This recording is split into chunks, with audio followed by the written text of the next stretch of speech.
Votre voix est dans toutes les bandes annonces. Et votre nom brille à Hollywood. Vous n'êtes pas seulement une star de cinéma. Vous êtes le cinéma. Puis, soudainement, plus rien. Pas d'adieu, pas de scandale, pas d'avertissement. Vous disparaissez simplement des feux de la rampe. C'est exactement ce qui est arrivé à Val Kilmer. Il ne s'est pas éteint lentement. Il a disparu comme le tour final d'un magicien. Et pendant des années, les gens se sont demandé ce qui s'était réellement passé. Eh bien, Mel Gibson s'exprime enfin. Et la vérité, elle est plus sombre et plus compliquée que ce que tout le monde imaginait. J'ai une réponse pour nous. Ça fait longtemps. Oh, tu as l'air en forme. Val Kilmer enfile une dernière fois le costume du justicier masqué sur Instagram avant sa mort. Val Kilmer n'était pas un acteur comme les autres. Il était le plus jeune élève jamais admis à Juilliard. Il avait suivi une formation théâtrale sérieuse et il avait un talent brut indéniable. Il était charmant, intense et avait ce charisme hollywoodien que les directeurs de casting adoraient. Certes, il avait un peu d'ego, mais quand on joue dans des succès comme Top Secret, Top Gun, The Doors et Tombstone, on a le droit d'être sûr de soi. Son interprétation de Jim Morrison était si convaincante que les fans pensaient qu'il était Morrison. Et quand il a enfilé le costume de Batman dans Batman Forever en 1995, Val n'était plus un simple acteur. Il était au sommet de la liste des stars. Mais juste après Batman Forever, quelque chose d'étrange s'est produit. Au moment de tourner le prochain film Batman, Batman et Robin, Val était introuvable. Pas d'annonce officielle. Pas de départ spectaculaire. Il a simplement été remplacé par George Clooney. Et personne n'a expliqué pourquoi. Il n'y a eu que le silence. Puis, des années plus tard, le réalisateur Joel Schumacher a enfin révélé les dessous de cette histoire dans une interview. Et disons simplement qu'il n'a pas mâché ses mots. Il a traité Val de psychotique, s'est plaint des acteurs gâtés et surpayés, et a même déclaré qu'il priait pour ne plus jamais travailler avec Val. À un moment donné, Schumacher a déclaré que Kilmer ne lui avait pas adressé la parole pendant 2 semaines et qu'il avait trouvé cela merveilleux. Mais c'est là que les choses deviennent louches. Depuis quand le fait d'être difficile fait-il disparaître quelqu'un complètement d'Hollywood? Soyons réalistes. Beaucoup d'acteurs ont piqué des crises, insulté des membres de l'équipe, voire jeté des objets sur le plateau. Et ils continuent de remporter des Oscars et d'obtenir des rôles dans des blockbusters. Selon Mel Gibson. La vraie raison est que Val a refusé de se plier aux règles tacites d'Hollywood. Il n'a pas fait de courbettes aux bonnes personnes. Il a défié l'autorité. Il a remis en question le système. Et dans un monde où les puissants attendent loyauté et silence, Val s'est démarqué. Et pas dans le bon sens. Hollywood ne punit pas toujours les mauvais comportements. Mais il punit ceux qui ne suivent pas le scénario. Et Val Kilmer, Louis, ne se contentait pas de réécrire le scénario. Il le jetait complètement. Puis les rumeurs ont commencé. Le genre de rumeurs qui ne font pas la une des journaux, mais qui vous suivent comme une ombre. Le genre de rumeurs qui peuvent mettre fin à une carrière sans que personne n'ait besoin de prononcer votre nom. C'est ce qui est arrivé à Val Kilmer. Il n'a pas seulement cessé d'obtenir de grands rôles. Il a été mis sur liste noire. Discrètement, subtilement, mais complètement. Et il le savait. Dans une interview crue et douloureusement honnête, Val n'a pas mâché ses mots. Lorsqu'on lui a demandé si les gens trouvaient qu'il était difficile de travailler avec lui, il a ri un peu et a répondu « Oui, je suis en quelque sorte sur liste noire. Je n'ai pas obtenu de travail dans un studio depuis 15 ans. » Donc, vous vous sentez en quelque sorte lié à... Non, pas en quelque sorte. Vous l'êtes. Oui, je pense. Mais Val Kilmer n'était pas en colère contre Hollywood. Plus maintenant, il était réfléchi, honnête, vulnerable. Il a admis qu'il parlait trop, se plaignait trop souvent et ne comprenait pas pleinement le milieu dans lequel il évoluait. Il pensait que tout était une question d'art. Il pensait qu'il suffisait d'être passionné par son travail. J'avais des idées, vous savez, disait-il, des insécurités que je projetais sur le milieu. Il plaisantait même en disant qu'il avait un jumeau maléfique qui lui avait probablement causé des ennuis plus d'une fois. Il ne blâmait pas les autres. Il se reprochait de ne pas avoir joué le jeu, de ne pas avoir été assez discret, obéissant ou reconnaissant. Il s'exprimait ouvertement sur des aspects très spécifiques de l'art. Mais c'est un business. Et j'agissais comme si ce n'était pas le cas. Parce que vous êtes un acteur. J'étais un acteur stupide. Mais je me plaignais beaucoup quand j'étais plus jeune. Je n'appréciais pas le métier qui m'offrait le style de vie dont j'ai très vite profité. Très vite. J'ai joué dans mon premier film. J'ai tenu le rôle principal dans la première pièce que j'ai jouée professionnellement. Mais prenons un peu de recul, car l'histoire de Val ne se résume pas à la chute d'un acteur. Elle s'inscrit dans un schéma plus large et plus étrange.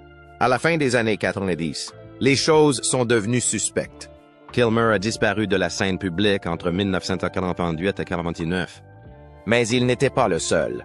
Mel Gibson, Wesley Snipes, Brendan Fraser, tous ont commencé à disparaître. Mel, autrefois roi du box-office, ne trouvait soudain plus aucun studio prêt à lui répondre, à moins qu'il ne finance lui-même ses films. Wesley a été jeté en prison pour des problèmes fiscaux, dont il a rejeté la responsabilité sur son comptable. Brendan Fraser a disparu après avoir dénoncé des agressions dont il avait été victime. Coincidence? Internet ne le pense pas. Et honnêtement, il est difficile de ne pas remarquer le schéma. Même Mel Gibson a commencé à relier les points. Dans une interview accordée en 1988, il a avoué avoir commencé à se sentir paranoïaque, comme si quelque chose n'allait pas. Il y avait beaucoup de choses qu'il ne comprenait pas, a-t-il déclaré. Personne ne lui expliquait.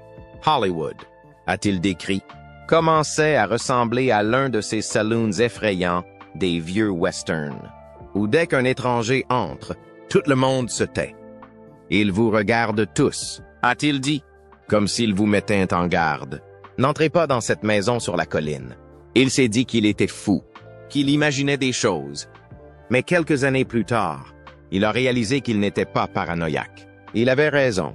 Puis est arrivée l'année 1999, une année qui semble presque maudite. Stanley Kubrick sort Eyes Wide Shut, un film plein de masques, de sociétés secrètes et de vérités cachées. Un film qui, soyons honnêtes, semblait être une métaphore directe de la face cachée d'Hollywood. Et juste avant de finaliser le montage, Kubrick meurt. Il ne meurt pas simplement. Il meurt soudainement. Et selon certaines sources, 25 minutes du film auraient été mystérieusement coupées après sa mort. Que contenaient ces minutes manquantes? Personne ne le sait. Mais devinez quoi d'autre s'est passé en 1999. Val Kilmer disparaît du radar des stars. Difficile de ne pas faire le lien. Et en parlant de masques, réfléchissez-y. Le Batman de Kilmer n'était ni flamboyant ni sûr de lui. Il était froid, hanté, un homme portant un masque.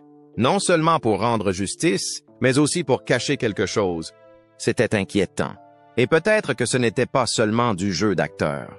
Peut-être que Kilmer essayait de nous dire quelque chose. Et ce n'était pas seulement un acteur. Il documentait sa propre vérité. Pendant des années, il a tout filmé. Des vidéos personnelles, des moments en coulisses, même les moments calmes, comme s'il savait qu'un jour, il aurait besoin de preuves, de témoignages, des reçus. Dans son documentaire de 2021, Val, on ressent tout le poids de cette décision. J'ai des milliers d'heures d'enregistrements vidéo et de bobines de films que j'ai tournées tout au long de ma vie et de ma carrière, a-t-il déclaré. Puis vint cette phrase qui resta gravée dans l'esprit des spectateurs comme un fantôme dans la pièce. « Éteignez la caméra », à laquelle il répondit calmement. « Je la laisserai allumée jusqu'à ce que nous soyons en répétition. » Ce n'était pas seulement un refus, c'était de la résistance. Regardez ce film, c'est comme être témoin de quelqu'un qui tente d'empêcher qu'on l'efface. Non pas de la mémoire, mais de l'histoire. Et c'est là que cela devient effrayant. À peu près au moment où Kilmer a commencé à disparaître des feux de la rampe, un nuage plus sombre a commencé à planer sur Hollywood. Le genre de nuage qui murmure des rumeurs de vol, de livres noirs et d'une certaine île que personne ne veut nommer, mais que tout le monde connaît. Le timing était troublant. La lente disparition de Kilmer coïncidait presque trop parfaitement avec la montée en puissance de l'ombre d'Epstein. A-t-il refusé une invitation? A-t-il dit la mauvaise chose au mauvais moment? Ne jouait-il tout simplement pas le jeu comme les autres? Personne ne peut le dire avec certitude. Mais le schéma est là.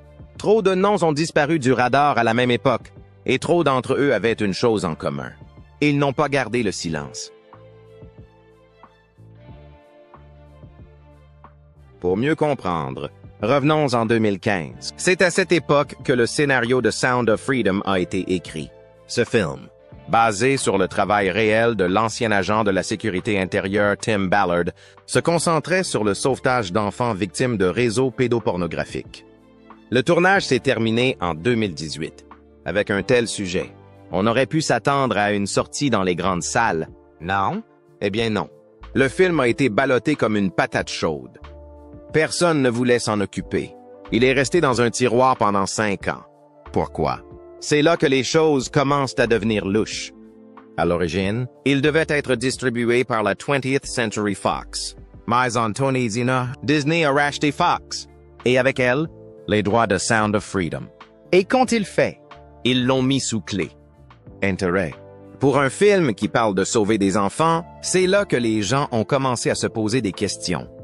Pourquoi une entreprise connue pour ses contes de fées et ses merveilles pour enfants enterrerait-elle un film sur la protection des enfants? C'est alors qu'est arrivé Mel Gibson, le mouton noir d'Hollywood, toujours brillant, toujours controversé, mais aussi quelqu'un qui dénonce depuis des décennies les dessous sombres de l'industrie. Depuis la fin des années 90, Mel fait des commentaires cryptiques, parfois chaotiques, parfois trop réels, sur les côtés sombres du showbiz. Il a un jour décrit Hollywood comme une petite ville tordue où tout le monde connaît les secrets, mais où personne ne parle. L'une des choses les plus troublantes qu'il ait jamais révélées concernait un producteur bien connu, dont il n'a pas donné le nom, qui aurait déclaré que les femmes au cinéma, soit nues, soit mortes, c'était mieux. Mel ne se contentait pas de réagir, il dénonçait. Au fil des ans, il s'est exprimé sur la manière dont l'industrie traite les femmes, exploite les enfants et protège les prédateurs. Ainsi, lorsque Sound of Freedom est enfin sorti en indépendant, le soutien vocal de Mel n'était pas seulement une opération de relations publiques. Cela semblait personnel. Et puis l'inattendu s'est produit. Ce petit film indépendant controversé, réalisé avec un budget de 14 millions de dollars, a fait un tabac. Près de 100 millions de dollars dans le monde. Un soutien populaire. Des salles combles. Un bouche à oreille incessant. Mais devinez quoi?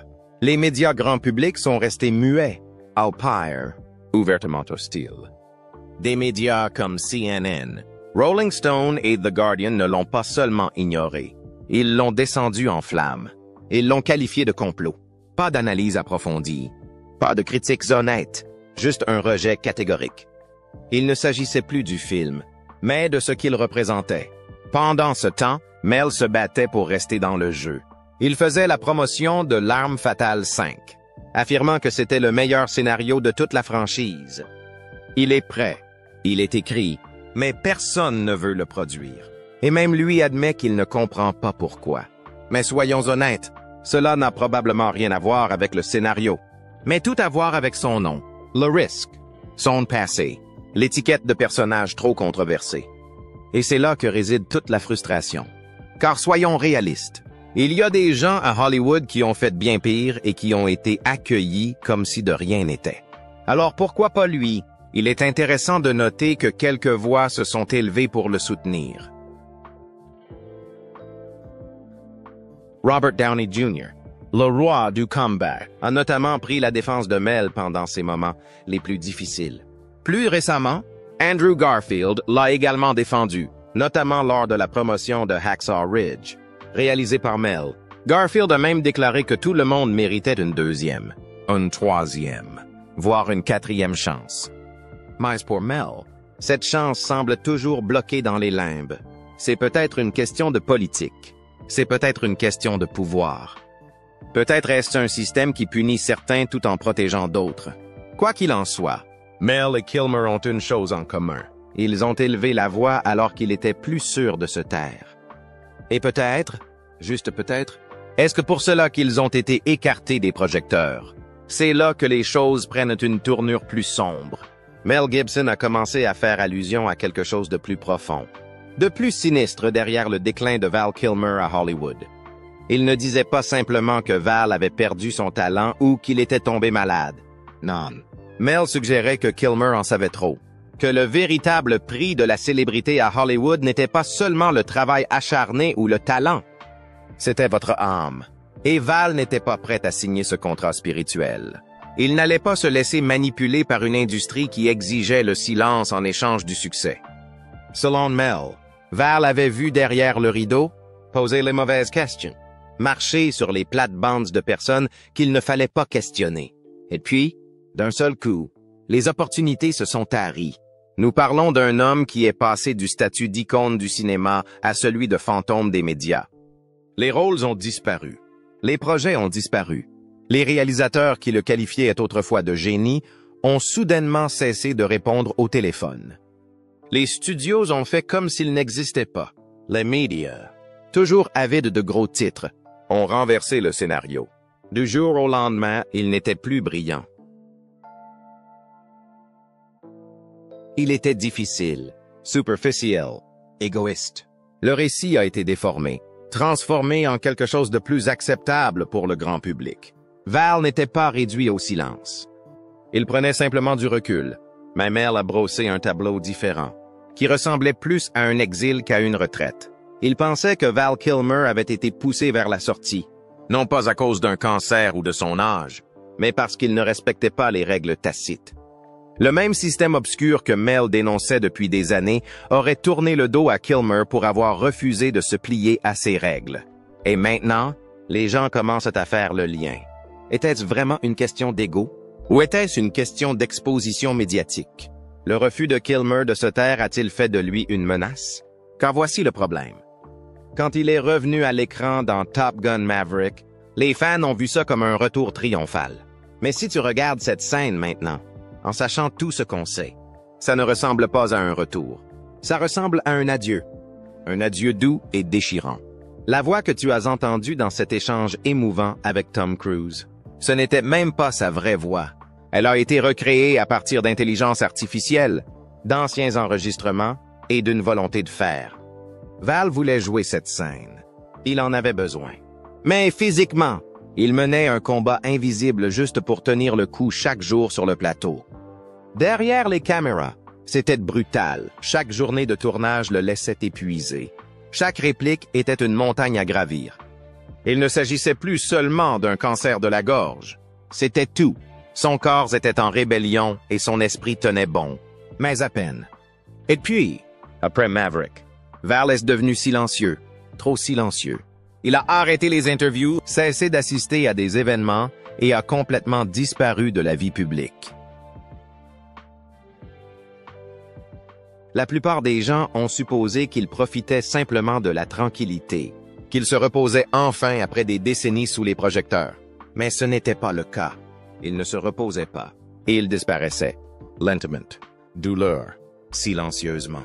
Ses amis ont été les premiers à le remarquer. Les appels restaient sans réponse. Les SMS restaient lus ou n'étaient même pas envoyés.